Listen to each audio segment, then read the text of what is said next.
How's it going, guys? I'm here doing another anime review, and this episode we are doing Soul Eater. The reason I'm going to be looking over there a lot is because I have a script over there, and I can't see it. I can see it now. Okay, the first character we are reviewing this anime review is Maka.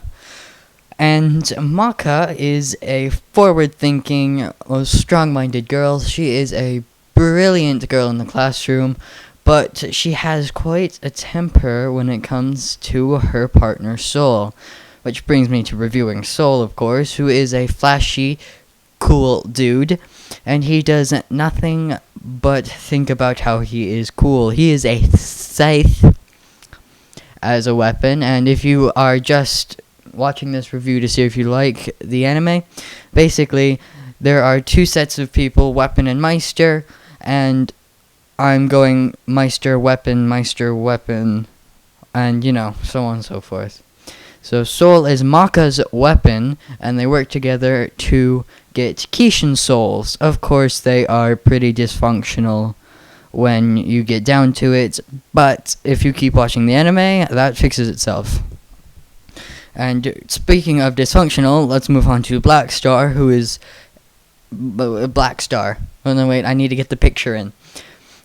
Black Star. He is a egotistical, I feel sorry for his weapon kind of guy. I mean, seriously, he is an impossible guy. And if you know much about that anime, matching soul wavelengths with him must be like trying to catch smoke with your bare hands. It'd be like, come on!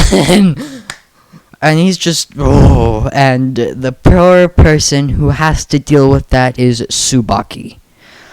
Now, Tsubaki is a multi-weapon, and she can transform into several other different weapons. I'm not going over those right now, because I really don't know. That'd take us a few hours just to describe them and, go through that. So watch the anime. And, of course, she is that magical kind of girl who can match up with Black Star's soul wavelength, which I think is a feat in itself, and she should be given an Oscar. And now that moves me on to Death the Kid. Now, he is a symmetrical maniac, so I would feel sorry for him trying to match up with his weapon's soul wavelength. Of course, he is a Shinigami, as you know, which in English translation that means death god. So he is a bit more magical than the Meisters themselves. Now, he enrolls specifically because, I don't know, he just enrolled, and I guess people thought it was a good idea to have a Shinigami in the school. I mean, of course it's Lord Death's son, so, he gets... he has to collect, as I'll tell you when I get past his weapons. Okay. His weapon, Patty. Patty is... Oh, wait, I skipped someone. Damn it. I'll go back to... Okay, Patty, if I'm correct... Oh, God, they're twins. Hold on. Okay, so I looked it up. Patty is the absent-minded girl. Of course, just like every anime with an absent-minded girl who is very not there, she has an alter ego. She is basically Satan when it comes to her wanting to be. And that is quite average for anime. So, if you see a girl who's just like, da-da-da-da, yeah, she's Satan in clothes. I'm not joking. Don't turn off! Stop it! Audacity's being difficult. Okay, that brings me to Liz.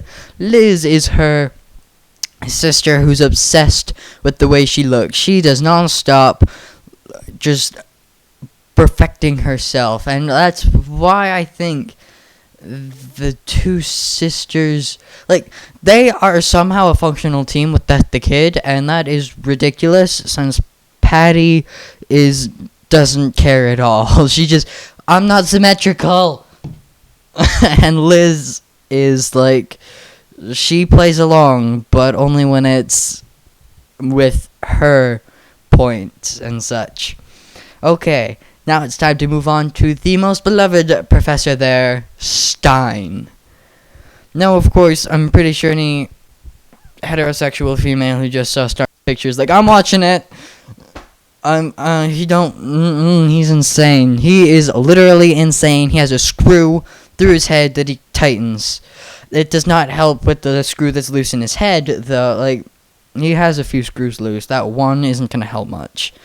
And I'm not sure what it does. He just turns it like an insanity thing, which is quite weird. And I'm not sure why. Oh, dang it, I forgot. Hold on. 3, 2, 1. Yeah, that works.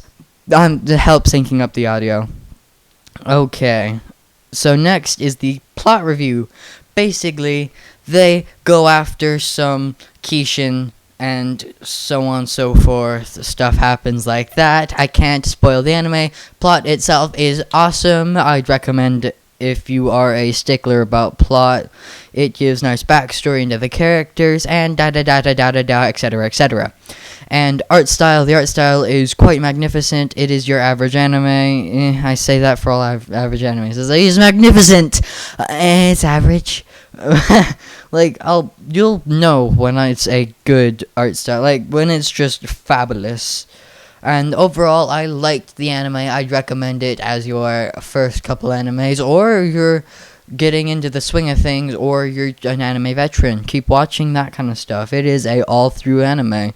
It's good to start with. It's good to end with. It's good to just be going with. I mean, it's a bit more, like, you can go through and you can have a good time with the anime, as I say. So let's just fall in love with that and see you guys next video.